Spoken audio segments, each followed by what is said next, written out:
Soalan 6 ialah soalan bab penakulan matematik.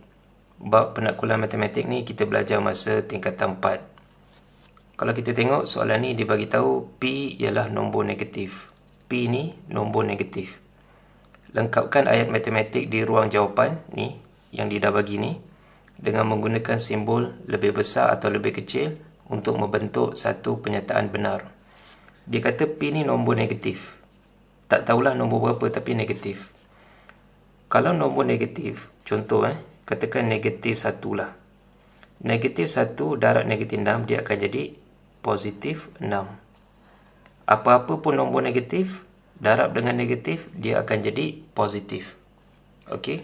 Kalau kita tengok, kalau sini kosong, sini negatif 1, ni belakang ni negatif. Yang depan ni positif kan? Kosong ini lebih besar daripada positif ke lebih kecil daripada yang positif banyak-banyak ni? Mestilah kosong lebih kecil daripada yang semua ni kan? Jadi dekat sini kita tulis simbol ni lah. Simbol lebih kecil. Kerana kosong lebih kecil daripada nombor-nombor positif ni. Okey? Selesai untuk soalan A. Untuk soalan B, dia suruh kita lengkapkan premis 2. Kalau kita baca dulu premis 1, dia kata jika sudut pedalaman bagi sebuah poligon ialah 120, maka poligon itu ialah heksagon sekata. Ini premis 1. Kita tengok kesimpulan. Kesimpulan dia kata poligon ABCDEF ialah sebuah heksagon sekata. Jadi apa kita nak tulis dekat premis 2 ni? Pertama sekali kita tengok premis 1. Di depan jika tu, kita ada ni tau ayat dia. Sudut pedalaman bagi sebuah poligon ialah 120. Di depan maka, kita ada ayat satu lagi. Poligon itu ialah heksagon sekata. Kalau kita tengok, yang kesimpulan ni sebenarnya diambil daripada yang belakang ni. Betul tak? Ialah heksagon sekata. Sama kan? Ni, sama kan? Cuma dia tambah perkataan poligon ABCDEF. Boleh? Okey.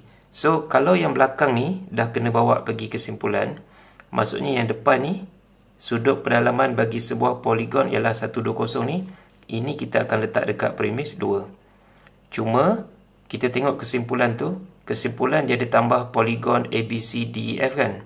Jadi, kita pun tambahlah poligon ABCDEF. Maksudnya, ayat kita nanti dia akan jadi sudut pedalaman bagi poligon ABCDEF ialah 120. Sebuah poligon ni kita tukar jadi poligon ABCDEF.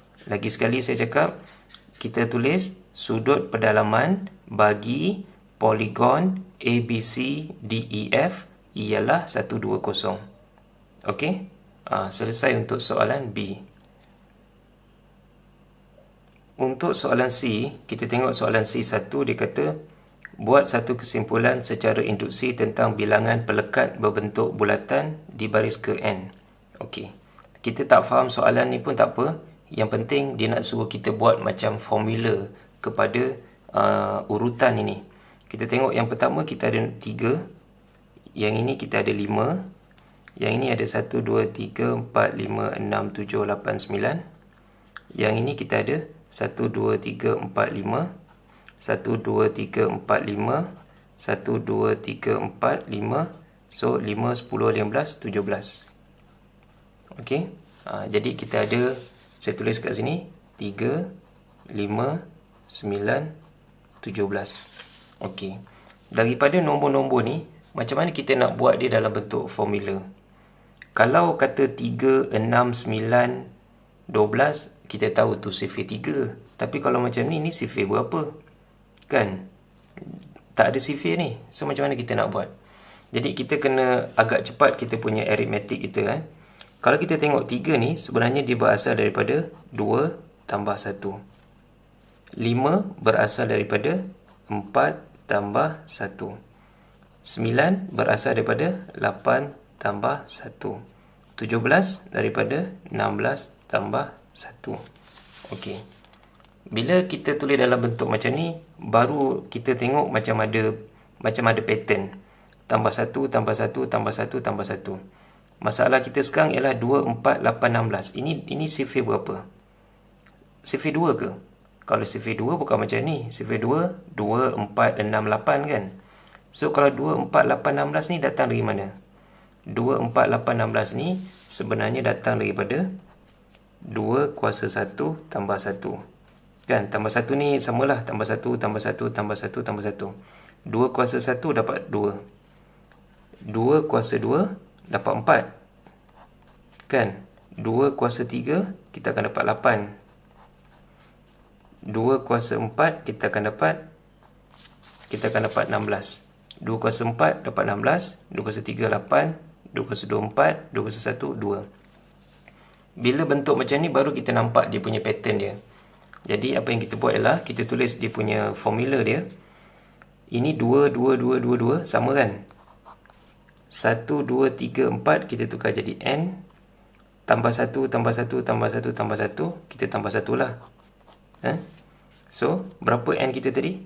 N kita tadi ialah 1 2 3 4. Okey. Ini ialah untuk soalan C1. Okey, kita tengok soalan C2. Dia kata baris terakhir bagi susunan tersebut dibina daripada 129. Yang kita ada dekat sini sampai 17 kan? Dia bagi tahu sini 129. So, dia tanya cari bilangan baris bagi susunan tersebut. Maksudnya baris ke berapa kita akan dapat yang 129. Ini baru dapat 17. Bila baris ke berapa kita akan dapat 129.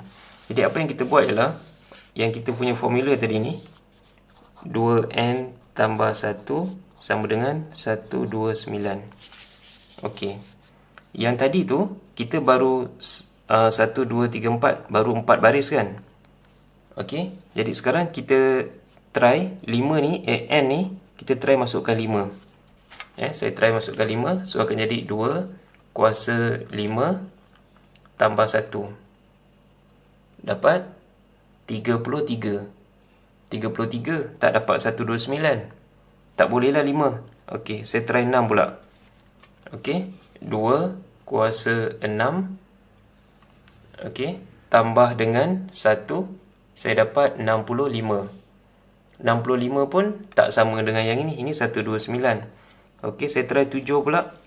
2 kuasa 7. 2 kuasa 7 tambah 1 saya dapat 129. Dapat apa yang kita nak. Okey, maksudnya n kita ni 7 lah kan. Okey, jadi jawapan kita ialah dia tanya bilangan baris kan. Maksudnya baris ke 7.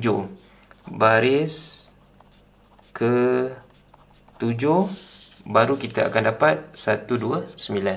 Kita kena try lah. 5, 6, 7 baru kita dapat jawapan. Yang 4 tu tak payah sebab kita dah awal-awal kita dah tahu dah 4 tu baru dapat 17. Okey. Selesai untuk soalan kita, soalan penakkulan matematik.